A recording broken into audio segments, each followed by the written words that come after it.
तुम्हाला जर भाजी चपाती खायचा कंटाळा आला असेल ना, तर आत्ताच हा सीझन आहे तोपर्यंत बनवून खाऊन घ्या हा मस्त पौष्टिक खुसखुशीत मटारचा पराठा. बनवायला खूप सोपा आहे, खायला म्हणाल तर याची चव अप्रतिम आहे. तुम्ही पाहू शकता सारण आतपर्यंत भरलेलं आहे. मोठेच काय लहान मुलंसुद्धा आवडीने खातील. तुम्ही हा पराठा आहे तो मुलांना टिफिनमध्ये सुद्धा देऊ शकता. यासाठी पॅनमध्ये जिरं, हिंग, हिरवे मटार घालायचे आहे आणि मिक्स करून घ्यायचं. मिरची, आलं, लसूण घालून पुन्हा मिक्स करायचं. हळद, लाल तिखट, धणे जिरे पावडर, मीठ घालायचं. पुन्हा मिक्स करून 2 मिनिटं वाफ काढून घ्यायची आणि हे मटार असे शिजवून थंड करून घ्यायचे. 1 वाटी गव्हाचं पीठ, 1 चमचा ओवा, मीठ आणि तेल घातलं. 1 चमचा बेसन घालायचं. गरजेनुसार पाणी घालून असं सॉफ्ट पीठ मळून 5 मिनिटं बाजूला ठेवायचं.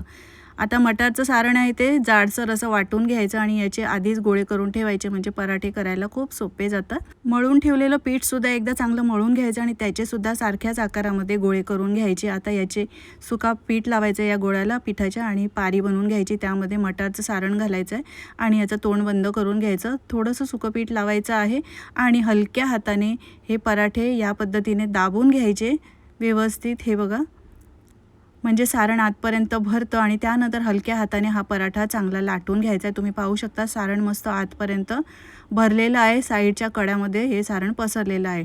तव्याला तूप लावायचं आहे, पराठा घालायचा आणि व्यवस्थित असा खमंग खरपूस दोन्ही बाजूनी तूप लावून भाजून घ्यायचा. पहा किती मस्त असा टम्म फुगतो हा पराठा. तुम्ही सुद्धा करून बघा या पद्धतीने मंडळी.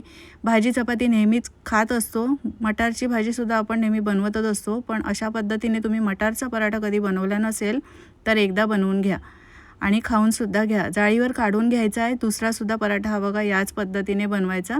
हा मटारचा पराठा खायला जितका चांगला लागतो ना, दिवसभर असा सॉफ्ट मऊसूद लागतो. शिवाय आपण यामध्ये बेसन घातलेलं आहे त्यामुळे तो खुसखुशीतसुद्धा बनतो. मुलांना काय मोठ्यांनासुद्धा तुम्ही टिफिनमध्ये हा देऊ शकता. तुम्हीसुद्धा करून बघा. रेसिपी आवडली तर लाईक करा आणि शेअर